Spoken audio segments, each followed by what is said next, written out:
Welcome back to silent learning. It's me JK. എന്റെ പൊന്നുമക്കൾസ്, നാളെ നടക്കാനിരിക്കുന്ന നമ്മുടെ ഫിസിക്സ് എക്സാമിനകത്ത് ക്വസ്റ്റ്യൻ പേപ്പറിൽ കാണാൻ പോകുന്ന വളരെ ഇമ്പോർട്ടന്റ് ആയിട്ടുള്ള ഒരു 3 ടൈപ്പ് ക്വസ്റ്റ്യനുമായിട്ടാണ് ഞാൻ നിങ്ങളുടെ മുന്നിലേക്ക് എത്തിയിരിക്കുന്നത്.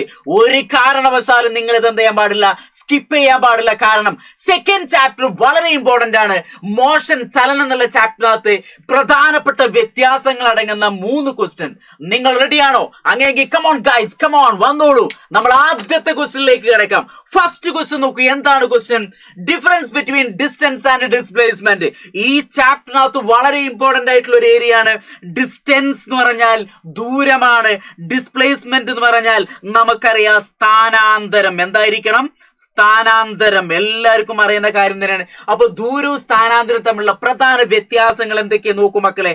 ഇതിലേക്ക് നോക്കൂ. എല്ലാവരും ഇങ്ങോട്ട് ശ്രദ്ധിച്ച് മാക്സിമം ഇങ്ങോട്ട് മാത്രം ശ്രദ്ധിക്കുക. നമുക്ക് ഈ ചാപ്റ്ററിലേക്ക് നോക്കൂ. ദൂരവും സ്ഥാനം. ദൂരം എന്ന് പറഞ്ഞാൽ ഡിസ്റ്റൻസ് ആണ്. സ്ഥാനാന്തരം എന്ന് പറഞ്ഞാൽ അത് ഡിസ്പ്ലേസ്മെന്റ് ആണ്. ദൂരം എന്ന് പറഞ്ഞാൽ ഒരു അദിശ അളവാണ്. അതിനകത്ത് ദൂരം എന്ന് പറഞ്ഞാൽ ഒരു അദിശ അളവാണെന്ന് ഓർത്തിക്കുക, തെറ്റിക്കരുത്. പക്ഷേ സ്ഥാനാന്തരം എന്ന് പറഞ്ഞാൽ വെക്ടർ ക്വാണ്ടിറ്റി, സദിശ അളവുകളാണ്. വെക്ടർ ക്വാണ്ടിറ്റി എന്നൊക്കെ പറയും. ഇനി length of the path. Length of the path അതായത് പാതയുടെ നീളം. ദൂരം എന്ന് പറഞ്ഞാൽ സഞ്ചരിച്ച പാതയുടെ നീളത്തിനെയാണ് നമ്മൾ ദൂരം എന്ന് പറയാം. ഇനി നേരെ മറിച്ച് straight line distance between 2 point അല്ലെങ്കിൽ നേർരേഖാ ദൂരത്തിനെയാണ് നമ്മൾ എന്ത് പറയാ, സ്ഥാനാന്തരം എന്ന് പറയാം. ഇനി ദൂരം എല്ലായ്പ്പോഴും പോസിറ്റീവ് ആയിരിക്കും. ദൂരം എപ്പോഴും എന്താണ്? പോസിറ്റീവ് ആണ്. നിങ്ങളെ പോലെ പോസിറ്റീവ് ആണ്. പക്ഷെ സ്ഥാനാന്തരം എന്ന് പറഞ്ഞാൽ അത് പോസിറ്റീവ് സംഖ്യകളാവാം, അല്ലെങ്കിൽ നെഗറ്റീവ് ആവാം, അല്ലെങ്കിൽ 0 ആവാം. നമുക്കറിയാം വൃത്താകൃതിയിൽ ഓടിക്കഴിഞ്ഞാൽ അവിടെ ഡിസ്റ്റൻസ് ഉണ്ടായിരിക്കും, പക്ഷെ സ്ഥാനാന്തരം ഡിസ്പ്ലേസ്മെന്റ് എന്തായിരിക്കും? 0 ആയിരിക്കും. ഇത്രയും കാര്യങ്ങൾ അതിന്റെ വ്യത്യാസം എന്ന് പറയുന്നത്. പക്ഷെ സാമ്യതകൾ എന്താണ്? സെയിം ആയിട്ട് വരുന്ന യൂണിറ്റ് ആണ് മീറ്റർ. മീറ്റർ ദൂരമായാലും സ്ഥാനാന്തരമായാലും അതിന്റെ യൂണിറ്റ് എന്തായിരിക്കണം എന്റെ പൊന്നു മക്കൾ? അത് മീറ്റർ ആണ് ഓർത്തിരിക്കുക. അപ്പൊ ഡിസ്റ്റൻസ് ഡിസ്പ്ലേസ്മെന്റ് തമ്മിലുള്ള പൊതു വ്യത്യാസം എപ്പോഴും പരീക്ഷയ്ക്ക് വരും. അതിന്റെ ഡിഫറൻസും അതേപോലെ തന്നെ സെയിം ആയിട്ട് വരുന്ന ഏതോ വെച്ചും ഇനി നിങ്ങൾ തെറ്റിക്കൂല. അതാണ് ഇതിന്റെ പ്രത്യേകം. സെക്കൻഡ് നോക്ക്. Difference between speed and velocity. വളരെ ഇമ്പോർട്ടന്റ് ആണ്. നേരത്തെ പറഞ്ഞതിനേക്കാൾ വളരെ ഇമ്പോർട്ടന്റ് ആണ്. അപ്പൊ സ്പീഡ് എന്ന് പറഞ്ഞാൽ വേഗമാണ്. സ്പീഡ് എന്ന് പറഞ്ഞാൽ വേഗം. വെലോസിറ്റി എന്ന് പറഞ്ഞാൽ അത് പ്രവേഗമാണ്. ഇതാ മലയാളം മീഡിയം ഞാൻ അവിടെ കൊടുത്തിട്ടുണ്ട്. അപ്പൊ സ്പീഡ് എന്ന് പറഞ്ഞാൽ യൂണിറ്റ് സമയത്തിൽ സഞ്ചരിച്ച ദൂരമാണ്. ഇതാ കണ്ടില്ലേ? Distance travelled in unit time. ഒരു യൂണിറ്റ് സമയം കൊണ്ട് സഞ്ചരിച്ച ദൂരത്തിനാണ് നമ്മൾ വേഗം എന്ന് പറയാ. അതുകൊണ്ട് തന്നെ വേഗം സമം എന്താണ്? ദൂരം ബൈ സമയം. Speed is equal distance by time എന്നുള്ള ഇക്വേഷൻ ഒക്കെ നിങ്ങൾ പഠിച്ചിട്ടുണ്ട്. ഇനി ഡിസ്പ്ലേസ്മെന്റ് എന്ന് പറഞ്ഞാൽ എന്താണ്? വെലോസിറ്റി എന്ന് പറഞ്ഞാൽ ഡിസ്പ്ലേസ്മെന്റ് ഇൻ യൂണിറ്റ് ടൈം. ഒരു യൂണിറ്റ് ടൈമിലുള്ള സ്ഥാനാന്തരത്തെ നമ്മൾ ഡിസ്പ്ലേസ്മെന്റ് എന്ന് പറയാം. വെലോസിറ്റി എന്ന് പറയുന്നത്. ഇനി speed has a only magnitude. സ്പീഡിന് എന്താണ്? മാഗ്നിറ്റ്യൂഡ് മാത്രം, അളവ് മാത്രമേ ഉണ്ടാവുള്ളൂ. പക്ഷെ വെലോസിറ്റി മാഗ്നിറ്റ്യൂഡ് ഉണ്ടായിരിക്കും, ഡയറക്ഷൻ ദിശയും ഉണ്ടായിരിക്കും. മക്കളെ പേടിക്കേണ്ട, മലയാളം മീഡിയം ഇവിടെ ഉണ്ട്. ഇതാണല്ലേ? യൂണിറ്റ് സമയത്ത് സഞ്ചരിച്ച ദൂരമാണ് സ്പീഡ്, യൂണിറ്റ് സമയത്തുള്ള സ്ഥാനാന്തരമാണ് വെലോസിറ്റി. വേഗത്തിന് അളവ് മാത്രമേ ഉള്ളൂ, പ്രവേഗത്തിന് അളവും ദിശയും ഉണ്ട്. ഇനി ചലിച്ചുകൊണ്ടിരിക്കുന്ന വസ്തുവിന്റെ വേഗം 0 ആകില്ല, സ്പീഡ് ഒരിക്കലും 0 ആവുന്നില്ല. പക്ഷെ വെലോസിറ്റി എന്ത് ചെയ്യുന്നു? ചലിച്ചുകൊണ്ടിരിക്കുന്ന ഒരു വസ്തുവിന്റെ വെലോസിറ്റി, പ്രവേഗം എന്തായിരിക്കും? 0 ആവും. ഇനി ഇത് സ്പീഡ് എന്ന് പറഞ്ഞ ഒരു അളവാണ്. ഇനി വെലോസിറ്റി എന്ന് പറഞ്ഞാൽ സദിശളവാ. നിങ്ങൾക്ക് അറിയാം. ഇംഗ്ലീഷ് മീഡിയം നോക്കും. സ്കാലാർ ക്വാണ്ടിറ്റി, വെക്ടർ ക്വാണ്ടിറ്റി അല്ലെ? Speed moving object cannot be 0 അല്ലെ? ഒരിക്കലും സ്പീഡ് എന്ത് ചെയ്യുന്നില്ല? 0 ആകുന്നില്ല.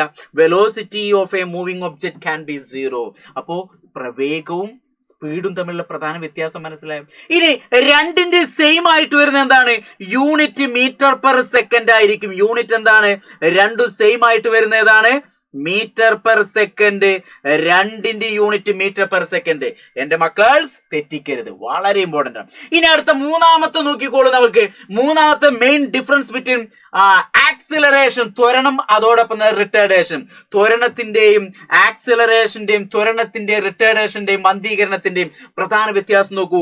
വെലോസിറ്റി ഇൻക്രീസ് ചെയ്താൽ വെലോസിറ്റി കൂടുന്നു, അതാണ് ആക്സിലറേഷൻ.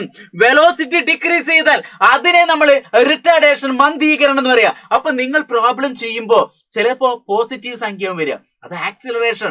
ചില സമയത്ത് നിങ്ങൾക്ക് നെഗറ്റീവ് സംഖ്യ വരും. അയ്യോ ഇത് സാരെ തെറ്റിന്ന് വിചാരിക്കരുത്. അതേതാണ്? അത് റിട്ടേർഡേഷൻ, മന്ദീകരണമാണ്. ഓർത്തിരിക്കുക, വളരെ ഇമ്പോർട്ടന്റ് ആണ്. ഇനി രണ്ടിന്റെ യൂണിറ്റ് എന്താണ്? Metre per second square. രണ്ടിന്റെ യൂണിറ്റ് എന്താണ്?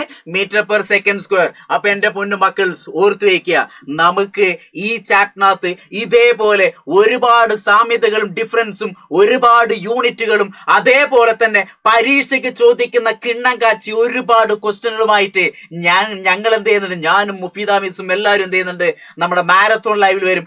അവിടെ നിങ്ങൾ എന്ത് ചെയ്യുക, എല്ലാവരും നിങ്ങളെ ഫ്രണ്ട്സുമായിട്ട് മാക്സിമം വരിക, നിങ്ങൾ എല്ലാവരും ജോയിൻ ചെയ്യുക. അവിടെ നമുക്ക് ഒരുപാട് ക്വസ്റ്റ്യൻ ചെയ്യണം. ആ ക്വസ്റ്റ്യൻ ഒക്കെ ചെയ്തു കഴിഞ്ഞാൽ നിങ്ങൾക്ക് നാളെ നടക്കുന്ന പരീക്ഷയിൽ സിമ്പിൾ ആയിട്ട് ഈസി ആയിട്ട് 25-ൽ 25 മാർക്ക് കിട്ടും, അല്ലെങ്കിൽ 20-ൽ 20 മാർക്ക് കിട്ടും. ഓക്കെ, റെഡിയാണോ?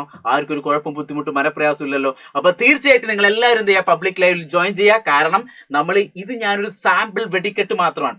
ഇനി ഒരുപാട് ക്വസ്റ്റ്യൻ നമുക്ക് ചെയ്യാണ്ട്, അതൊക്കെ നമ്മൾ എന്ത് ചെയ്യും, പബ്ലിക് ലൈവിൽ ഉണ്ടായിരിക്കും. അപ്പൊ നിങ്ങൾ എല്ലാവരും അവിടെ വരിക, നമുക്ക് അവിടെ വെച്ച് കാണാം. ഓൾ ദി ബെസ്റ്റ്, ഉഷാറായിട്ട് പഠിക്കുക. കമോൺസ്.